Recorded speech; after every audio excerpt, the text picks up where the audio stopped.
Here we're in front of the map of this various ski slopes here at Otsego Club. There's a lot of history built in here, not only of the expansion from 1946 through the years running north, but a bit of it with the naming and so on of the slopes. This was the original bowl area of the ski slopes. This is where the number 2 chairlift would be now. This would be shot from the terrace of the Sitzmark Lounge. The Sitzmark Lounge, this would be circa 1959-60, right after it was completed, with the old ski racks where everybody used to keep their skis. This is also the perch slope, same slope as the original chairlift. This would have been probably right around 58 or so, 58, 59, right after it was installed. Here we have a picture of the first chairlift at the club. This would be the number 3 chairlift on the perch slope. This would have been installed in 58, 59. Certainly where we are presently at the main lodge, this is represented by this picture. The panty waist, which is the kids' slope, the main bowl area, the area where the half pipe was, chairlift number 2, chairlift number 1. The original chairlift here was number 3. Wayne's Racing Hill is named after Wayne Mallory, who was the third head of the Otsego Ski School after Al Allman and Lionel Hayes, a great guy who really challenged the kids to take advantage of the steepest hills on the property, and Wayne's Racing Hill certainly was that. Named after him. Ruthie's Run. This little slice coming off the perch is named after my mother, the late Ruth Gornick, who very much enjoyed skiing here. McLouth's Folly. There are many people who considered the club to be McLouth's Folly in and of itself, but certainly named in honor of the late Don McLouth, who was the founder of the Otsego Ski Club. The Davis Trail.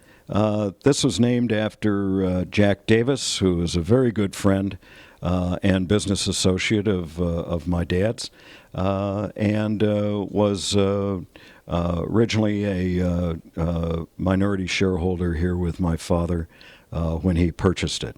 Mr. Davis was a terrific guy, and my dad and Mr. Davis did so many things together throughout the country. And so in his honor, this is the Davis Trail.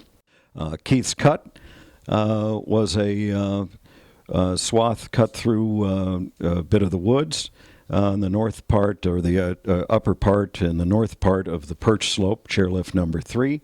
Number of members wanted a little bit more challenging way to intersect the perch. The naming was up to them, and so it was Keith's Cut. Murphy's Trail. This is named after Mike Murphy, who was a great friend and associate of the club's founder, Don McLouth. Mr. Murphy was the first president of the Otsego Ski Club, terrific fellow, and was also a top executive at McLouth Steel.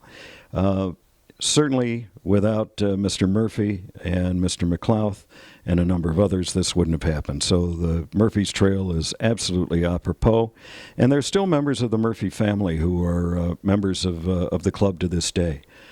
Beanie's Bummer, named in the early 70s for a fellow who was an employee here at the club, and very much enjoyed skiing in sort of the Daredevil areas. And this was a prohibited area, but this young gentleman would always ski it. Also had a fondness, as I understand it, for wearing a beanie or a chapeau, French chapeau, when he skied, and so Beanie's Bummer. Allen's Alley, named by the members for my dad when the new chairlift number 5 was put in, commonly known as the River Cabin chairlift. And is really an exciting hill, a great spot. Bob's Run, named after an early member of the club and also a great friend of Don McLouth, Bob Hatch, who was very instrumental in a lot of the foresight and the cutting of the various slopes here at the club, so that they would point primarily north and east, and not solar poach as in the days prior to snowmaking. In any event, some great terrain, and one of the points that's missing on this map is the Macaulay Nature Trail. Alvin Macaulay was one of the original members of this club, and also a great friend of Don McLouth and my dad, and later me. I had a great respect for this man, whose family was one of the founding families of the Packard Motor Corporation. Alvin Macaulay Jr. was a renowned naturalist and very much in the early days of environmentalism, when it wasn't even thought of. He was a man who was out in the woods and doing many things. A good friend of his, an associate, was the late Mort Neff, whom many people recall from broadcasting about nature in Michigan. And Alvin Macaulay scoured through the northern part of the property and created a state-renowned nature trail that identified so many of the natural flowers and the flora and fauna of northern Michigan, and a tremendous spot. And I'd be remiss were I not to mention that. Here, the last slope that was cut during my ownership, named after my daughter, For Elisa.